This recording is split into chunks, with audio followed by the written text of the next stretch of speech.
More on Israel's general election and the vote results. I'm joined by Matthew Brodsky. He's a familiar face on this broadcast.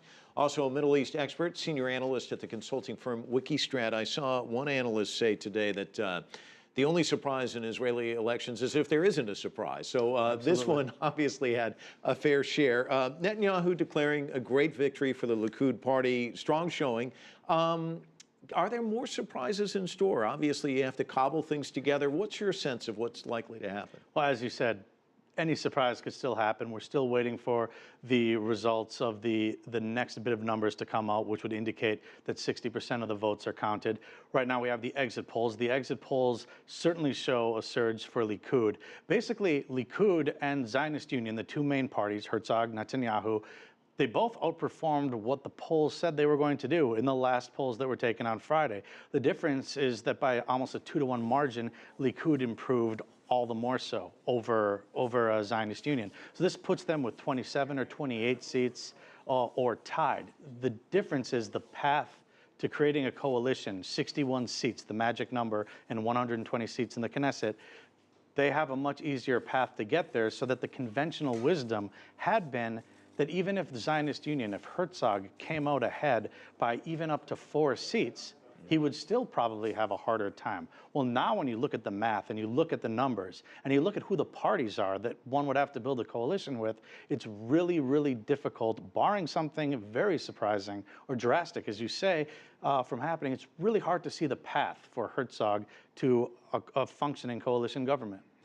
Let me ask you about the fragility of a government, though. Given these numbers that we're looking at, how fragile is it, even if Netanyahu is able to put things together? Obviously, everybody's working the phones right now, one would think. Right. How fragile will it be? No, that's a really good point. And incidentally, one of the side issues that we're learning from this election is that the Israeli electorate is starting to not like as much having so many small parties represented, because that is what makes it fragile. The way the coalition system is built, you look at it this time around, another party, Kulanu, which broke off from Likud, they are going to end up being the kingmaker almost without a doubt.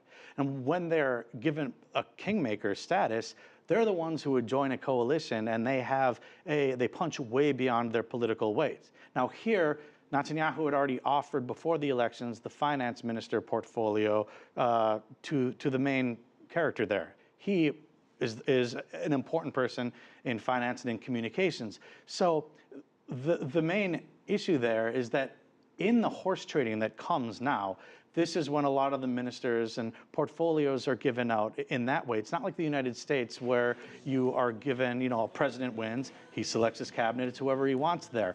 This is what makes it fragile. But the thing is, Likud will end up having roughly the same form of coalition, probably plus this Kulanu party.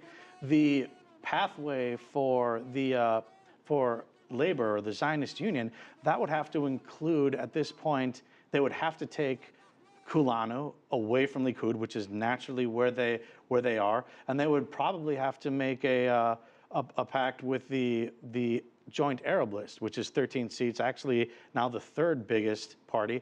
That would obviously prove to be a lot more fragile than a Likud coalition. I mean, what would happen if there's a flare-up in Gaza? How long would they stay united? 3 Arab parties that have very, very different viewpoints. One's an Islamist group, one's a secular group, one is a socialist group. How long they would stay unified, it's fragile, but Likud has the best chance of keeping it together going forward. Netanyahu's comments that not on his watch will there be a Palestinian state. How will that complicate peace efforts? How complicated is his relationship with the United States, the Obama administration? There seems to be a lot of complications, even if he is able to put everything together moving forward. Well, okay, first of all, what he did in saying that was the end of election pandering, as a lot of Americans are used to. He went to his right, and Herzog went to his left. And this is actually where they did better. They ended up pulling from the further right, further left parties for themselves to begin with. So I'm not entirely certain that that's what he feels. But beyond that, when he says that there won't be a Palestinian state on his watch, there actually wouldn't be a Palestinian state under a Herzog watch either. It's really a matter of the Palestinians who walked away from the peace process. The Kerry process that happened in 2013. The Palestinians elected to go to the International Criminal Court instead. They become a member on April 1st, and they're trying to get statehood by avoiding negotiations and having it declared for them by other powers. So in reality, the peace process is not going to lead to much right now. It's hard to see that happening, despite the reported push that Obama wants. No matter who's in charge. No matter who's in charge. What about the relationship? Iran, what about the relationship with the United States? The Obama administration, which we know that there's difficulties there. I don't see, a personal love fest breaking out anytime soon between them. But again, this is all on the surface in what we see. The security cooperation remains very, very good. Defense cooperation, there's a lot of interest shared between Israel and the United States, and they will last far beyond these two characters. Let me ask you one final question before we go, just to give us a sense of the landscape there. Here in the United States, when people watch an election, you mentioned it, you saw one candidate pivot to the right and to the left in this campaign.